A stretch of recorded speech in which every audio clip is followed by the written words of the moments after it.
एक लोमड़ी और एक सारस। एक लोमड़ी और एक सारस। एक बार एक लोमड़ी रहती थी। लोमड़ी बहुत लालची थी और बहुत ही धूर्त थी। कोई जानवर लोमड़ी को पसंद नहीं करता था और कोई भी जानवर उस लोमड़ी पर भरोसा नहीं करता था। एक बार लोमड़ी भोजन की तलाश में जंगल में घूम रही थी।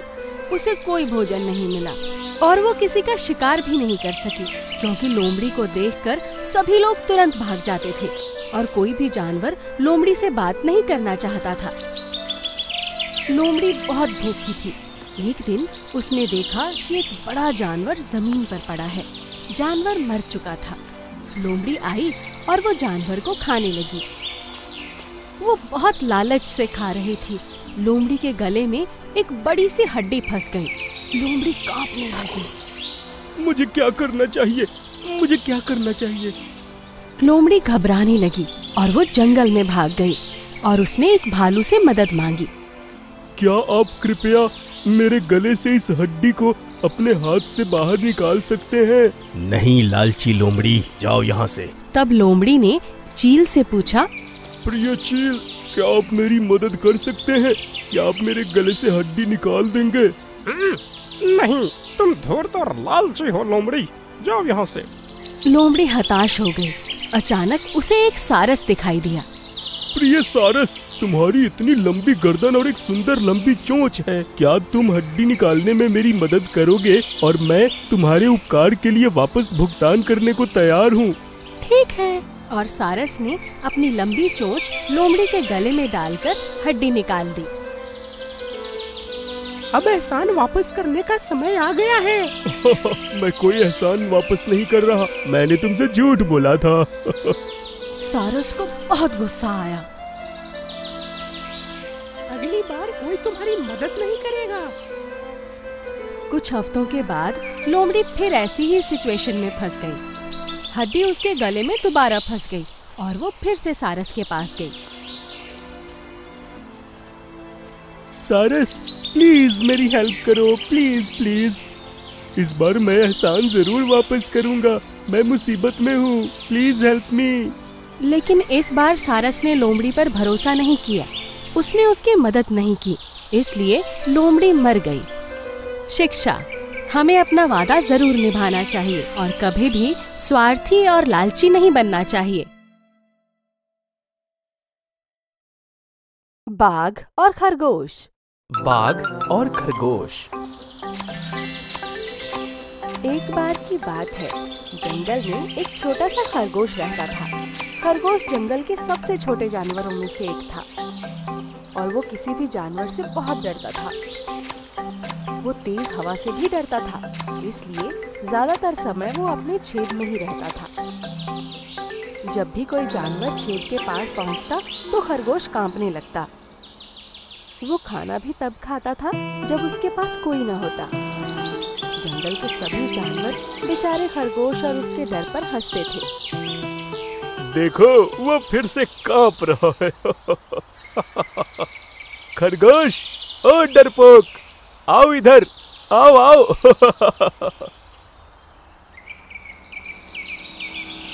लेकिन खरगोश छेद में और गहराई तक चला जाता और उससे भी ज्यादा कांपने लगता। जानवर उस पर हंसते रहते और एक दिन खरगोश हर चीज से डरकर बहुत थक गया और उसने खुद को कहा, मैं अब इस तरह से नहीं जी सकता। मैं हर चीज से डरना नहीं चाहता। मुझे अच्छा नहीं लगता जब हर कोई मुझ पर हंसता है। इसलिए उसने बाघ के पास जाने और उससे सुरक्षा मांगने का फैसला किया।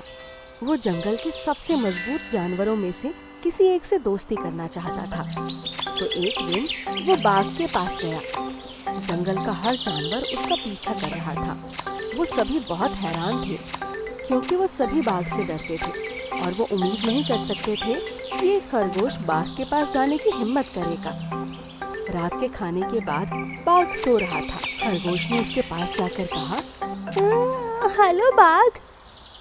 बाघ उठा और गुस्से से बोला, तुम्हारी हिम्मत कैसे हुई मुझे जगाने की? मुझे माफ कर दो बाघ, लेकिन मैं तुमसे दोस्ती करने आया हूँ और जंगल में अपनी सुरक्षा चाहता हूँ। मैं तुमसे दोस्ती क्यों करूँगा? तुम छोटे हो, हर समय कांपते रहते हो।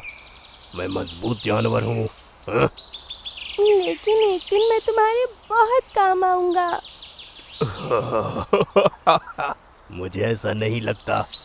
चले जाओ यहाँ से। और खरगोश अपने छेद में दोबारा वापस चला गया। कुछ दिनों बाद जब बाघ शिकार कर रहा था तो वो शिकारियों द्वारा बिछाए हुए जाल में फंस गया। कोई भी उसकी मदद करने के लिए उसके पास नहीं आया क्योंकि सब उससे डरते थे। बाघ इतना घमंडी था कि उसने किसी से मदद नहीं मांगी।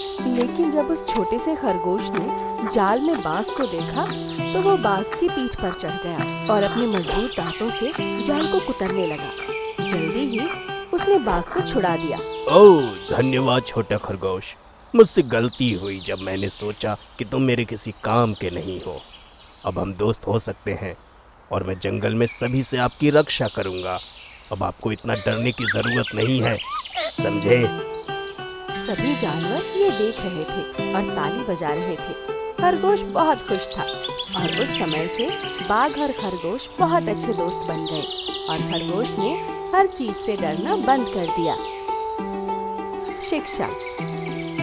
अगर कोई हमसे कमजोर दिखाई दे तो हमें उसे पहली नजर में ही अंडर एस्टिमेट नहीं करना चाहिए और अगर कोई आपसे दोस्ती करना चाहे तो उसे इनकार मत करिए। दोस्त वही होता है जो मुसीबत में काम आए।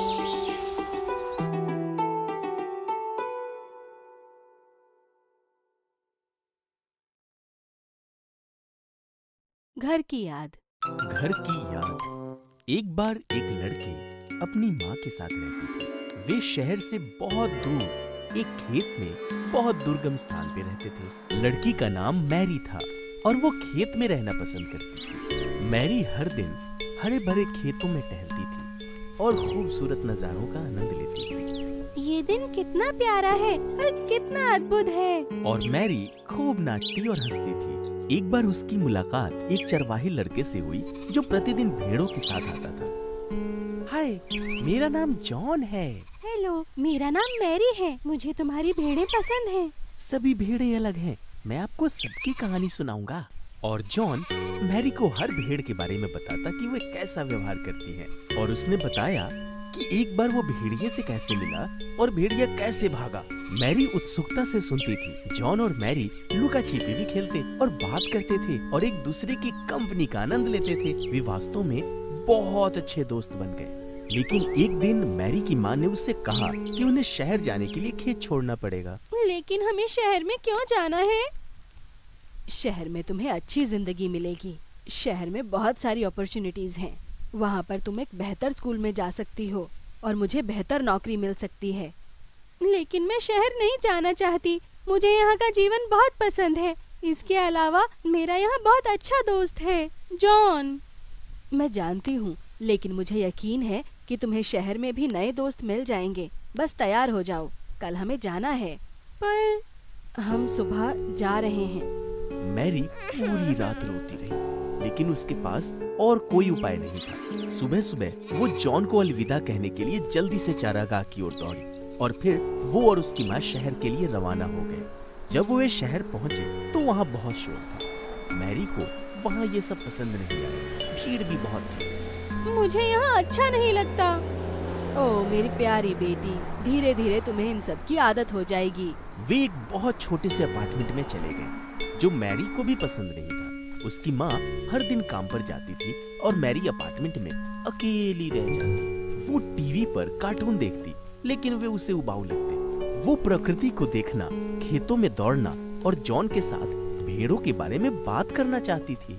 लेकिन मैरी की माँ बार बार यही कहती कि उसे शहर में रहने की आदत हो जाएगी। 2 सप्ताह में मैरी अचानक बीमार पड़ गई और वो और भी बदतर होती चली गई। जब डॉक्टर मैरी की जांच करने आया तो उसने उसकी माँ से कहा, मैरी को होम सिकनेस है।